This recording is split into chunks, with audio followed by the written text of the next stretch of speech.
Hey guys, Professor Bill of Comic Book University, and the Fantastic Four issue number 2. All right, how excited am I for this? A lot. How excited was I by the end? You'll have to wait and see. So, we're going to open this up and see. This is called Where We Make Our Stand. Dan Slott is the writer. Sarah Pichelli is the penciler. She's also one of the inkers, along with Elisabetta D'Amico. Marty Gracia is the color artist. VC's Joe Caramonga is on letters. Esad Ribic did the cover that I just showed you. A whole bunch of other people responsible for a bunch of other covers. I think like 3 other covers. Whatever. That's a lot of covers. Anyhow, this started off pretty funny. This started off pretty cool. Like it looks like the FF just got finished saving a universe, and now what do you call it? First off, the names. Franklin is now being called Powerhouse, and Brainstorm is the name of Valeria. So, okay, finally, we got some superhero names for that.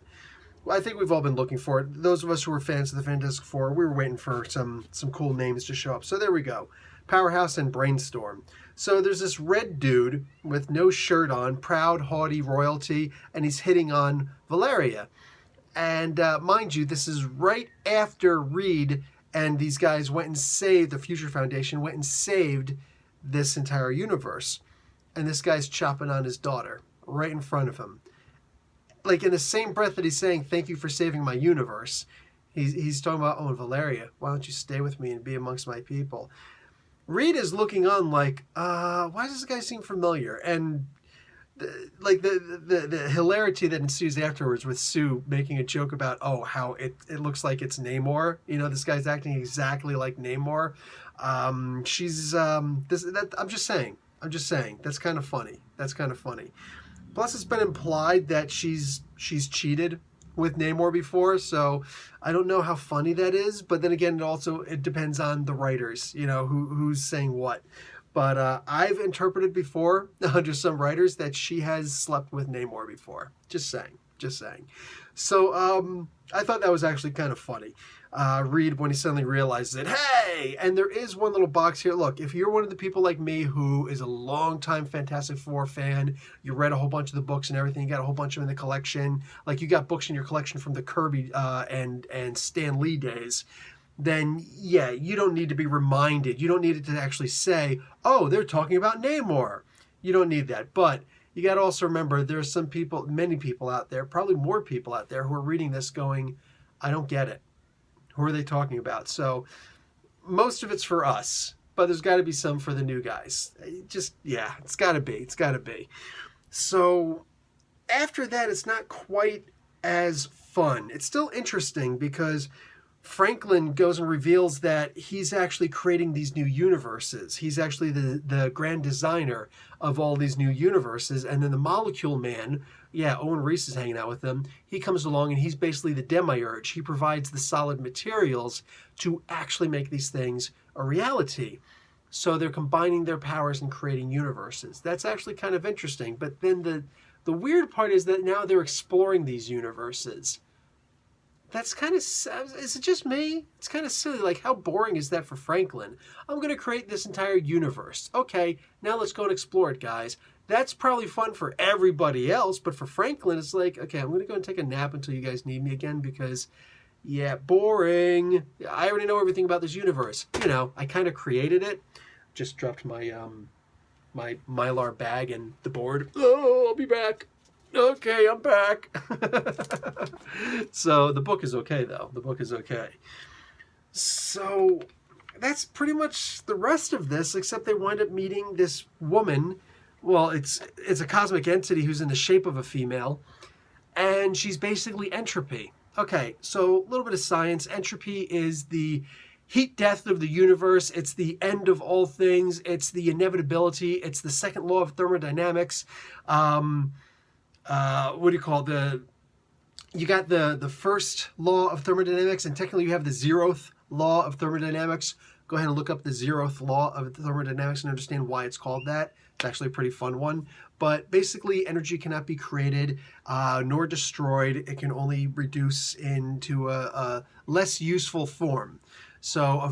And by less useful, what's meant by that is a harder to use form. So, and heat is basically the ultimate expression of entropy. It's where most of your energy winds up being wasted, all right, in heat. So it's the reason why we sweat. It's the reason why, metal on metal winds up getting hot, and electricity, you wind up, it's hot to the touch. It burns you if, you get zapped.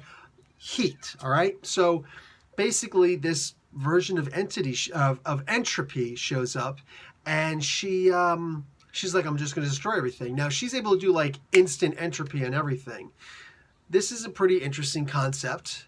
The trick to halt it, you can't really stop entropy, but you could set it back a little bit, or at least, slow it down, is work, So like if you have a house and you leave the house for a year, you're going to come back and the place is going to be, really dusty, and therefore there's going to be mold starting, and the wood, termites, whatever, just there's going to be, and the house will be hot, inevitably. Everything about the area will be a little bit closer to being destroyed, to wasting away. And the way to fix that is to actually, yes, do the work and fix these things. So I'm only speculating in this stuff because I'm trying to think how to actually defeat entropy, because they have to face entropy at this point.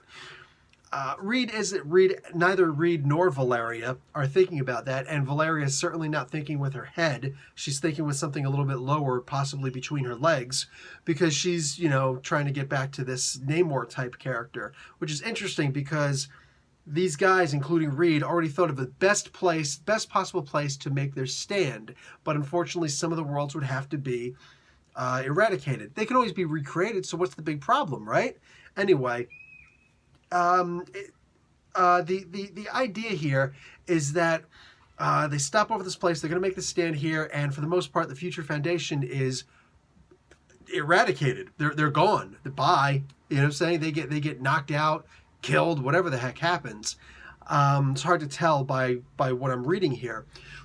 What's more important, though, is that Franklin is just literally, it's like, boop, he's gone. He's like, oh, this is everything. I got more powerful than Thor and the Silver Surfer and the Hulk, and it's like, this is everything I've got. And she's like, psh, and he's just, oh, how long was I out for? How long was I out for?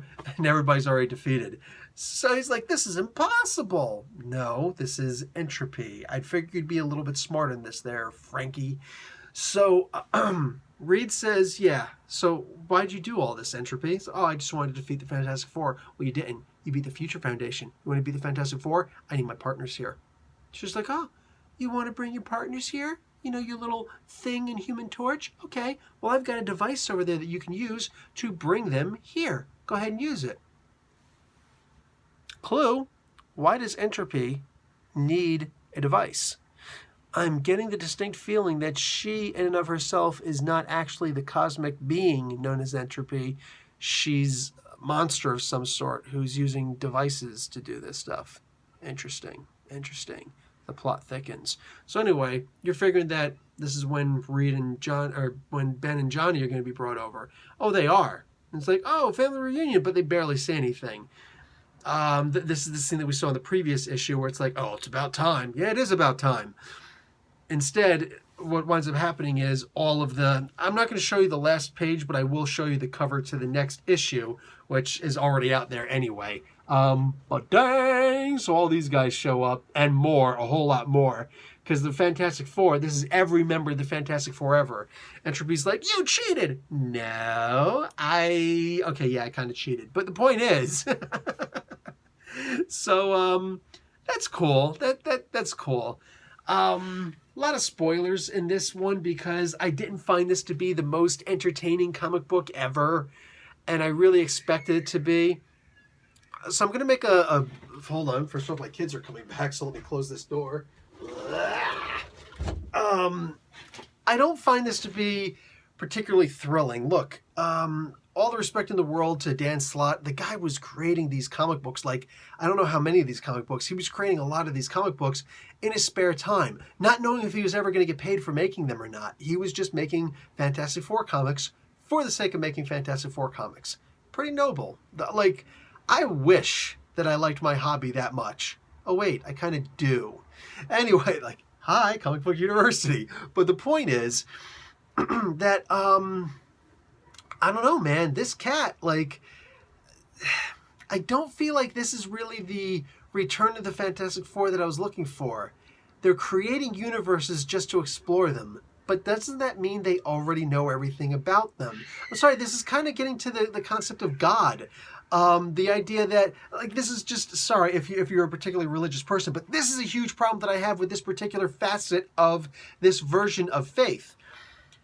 God so loved the world that he gave his only begotten son, except that he's God. He can make 1 billion unbegotten sons. There's nothing unique about Jesus, or at least there doesn't have to be anything unique about Jesus. So what's the point? Let's take it a step further. Okay, the step further is the sense that, okay, God actually is Jesus because he wanted to come down and actually experience what it meant to be a human, because how could God understand what it means to be human? But God created us. So if he created us, this isn't like, a farmer creating a crop, because that's not really creation. No, like, he created the universe. God created everything, including us. Who would know him? Who would know us better than him? So he's got to walk amongst us? Like, that doesn't make sense to know us. That doesn't make any sense. None of that makes any sense. Likewise, this is a very similar facet. I don't see this as being particularly fascinating to me at all, but then again, I am coming to you as a former electrical engineer. I understand, I don't know about the extremely higher sciences, but like, I understand the science. I've hung out with scientists the bulk of my life, for crying out loud. You know what I'm saying? So I just don't see this as being a particularly interesting concept for all intents and purposes. I'm glad that Dan Slott did this. I'm glad that he had this available. But this isn't really the Fantastic Four I'm looking for, and I'm going to give him time because he's Dan freaking Slott. You know what I'm saying? He deserves it. He deserves your attention. He deserves my attention at the very least. I'm going to stick around with this for a while. I'm going to hope that it gets a whole lot better. I need this to get a whole lot better, for crying out loud. Like, some of the Fantastic Four, like, dude, just go and look up Byrne. You know what I'm saying? And when these guys were doing the Fantastic Four, you don't have to go to Hickman, okay? You can go and look at so many other facets. Look at when Walter Simonson was doing the Fantastic Four. Dude, there's some amazing stories out there. This isn't amazing so far. 2 issues in, 2 issues deep, this is not amazing. This is not fantastic, so to speak. I'm going to need to see this a whole lot better. And I'm telling you right now, I'm just saying it. I'm just going to put this out there. No disrespect to Slott. I just compliment the heck out of him. But I would actually really like to see Chip Zdarsky doing this. All right? Like I said it several times before. When I met him, he made it very poignant that he would pretty much give his left, right, both testicles to write the Fantastic Four. And I don't need him to go that far, but I would really like to see him writing for the Fantastic Four. I'm putting that out there. So we give Slott, a couple more issues, maybe 10. I might even go so far as 10 issues, honestly. But if it doesn't get better by then, I'm going to be taking a break and saving some cash. Unless Marvel wants to send them to me anyway, I'll definitely, by nature, be a little bit nicer to them. But, for all intents and purposes, right now, I'm waiting for this to get better. I'm waiting for Chip to start writing for the FF. That's where I'm at. All right, guys. Professor Bill, Comic Book University. Class dismissed.